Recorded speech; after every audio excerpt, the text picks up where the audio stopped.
posterity. Now, I don't blame him. But what I want us to recognize is that the one who controls the language controls the future. In fact, controls the present. In our culture, in our country, fortunately, most often we don't fight with fists like they do elsewhere. We fight with words. I started to entitle this sermon, The War of the Words. Elsewhere, they fight with machetes, with guns, with fighter jets. But let us not be fooled.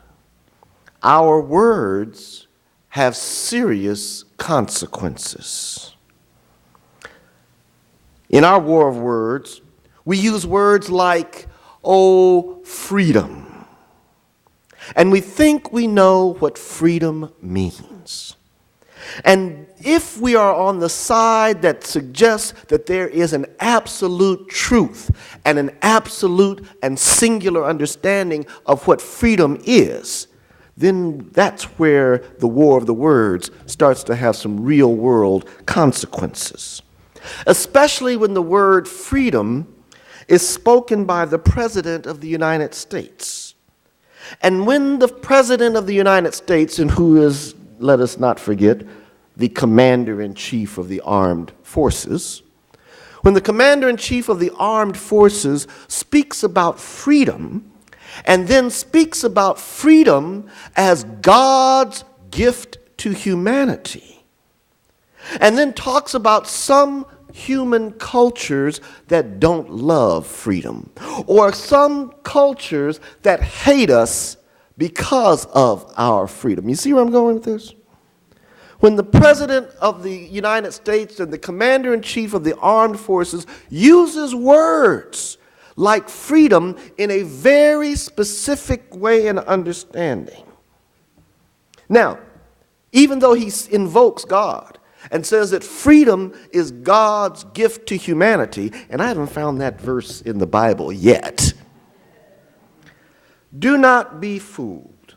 It is not Christianity of which or from which he speaks. He does not speak from a Christian faith foundation when he says that. He more accurately is speaking from a faith foundation of what is called American civil religion.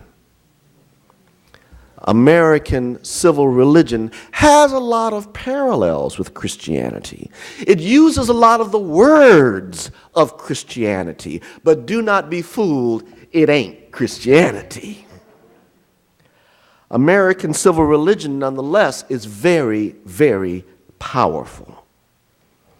And contrast the president's use of the word freedom and how important it is and why we're hated, and because we're hated, we're attacked for our freedom. Contrast that with, let's say, Saudi civil religion. Saudi civil religion is not Islam, and let us not be fooled.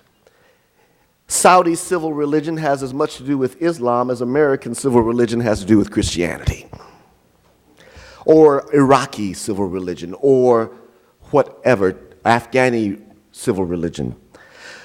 But contrast the president's use of the concept of freedom with an Arab civil religion that interprets and understands the word Muslim to mean one who submits. To be a Muslim is one who submits to God. But while that sounds fine and dandy, when it's contrasted with an affirmation of freedom versus an affirmation of submission, that's the beginning of the clash of civilizations. And so when the president speaks of freedom, and speaks of our having been hated and being hated because of our freedom, and speaks of our having been attacked because of our freedom. It is an attack not only on our culture, an attack not only on our faith, an attack also on our very physical existence. And there certainly is clear enough evidence that we were attacked on 9/11. Not clear enough evidence as to why. But yet using that language and then using a few other words in interesting and new ways. Then going on to speak about preventive war against people who don't love freedom. And our belief in freedom then must be protected. Our belief in freedom must be not only protected, but in fact perpetrated into the world as our mission from God. We use these words to justify the deaths of hundreds of thousands of Iraqis and thousands of American lives. We use these words to justify trillions of dollars spent and committed in this war, not of words, but a real war. Words mean things. In fact, words shape the meaning of things and tell us what things mean. Right now, in Gaza, as Israeli fighter jets bombed cities and towns, the whole world is asking, is this an offensive action or a defensive action? And you'll see the talking heads fighting this war of words. And it was interesting as someone was speaking about Israel's strategy.